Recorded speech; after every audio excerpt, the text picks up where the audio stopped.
दोस्तों, आज की कहानी है गणेश जी और कंजूस औरत।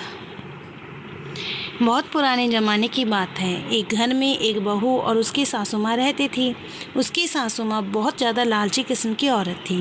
वह पूजा पाठ तो करती थी, लेकिन उसका पूरा ध्यान धन दौलत अथवा अपने दान को बचाने में होता था। एक दिन उसकी सासू माँ अपनी बहू से कहती है कि मैं आज एकादशी का व्रत रखा हूँ। आज मैं अपने हाथों से किसी ब्राह्मण को भोजन पर बुलाने की दावत देने वाली हूँ, लेकिन अगर किसी बड़े ब्राह्मण को बुलातींगी तो बहुत सारा खाना खाएगा। ऐसा करो कि तुम बाहर जाकर किसी ब्राह्मण के बच्चे को दावत के लिए बुला लाओ। बच्चे आएंगे तो मेरा पूरा काम भी हो जाएगा और हमारा भोजन भी कम खाएंगे। बहू बाहर जाती है और ब्राह्मण के एक छोटे से बच्चे को आवाज़ देती है। वह बच्चा आता है। बहू कहती है कि मेरे घर में आज दावत है, तुम्हारा खाना बन जाएगा तो तुम मेरे घर आकर खा लेना। उसके बाद वो छोटा सा बच्चा कहता है कि मेरा नाम गणेश है, आपको जब भी बुलाना होगा आप गणेश गणेश बोलिएगा, मैं आ जाऊँगा। खाना बन जाने के बाद बहू बाहर जाती है बुलाने के लिए, तो देखती है कि वह लड़का नहीं है वहाँ पर।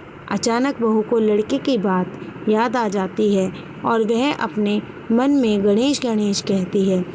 तभी तुरंत ही वह लड़का बहू के सामने आ जाता है और उसके घर में चला जाता है।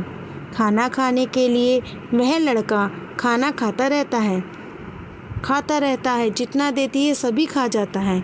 सारे घर में बना सभी खाने को खा जाता है। उसके बाद छोटा बच्चा कहता है कि मुझे आप एक गिफ्ट दीजिए, एक सोने का बर्तन। तभी वह बहू अपनी सासू माँ के पास जाती है और कहती है।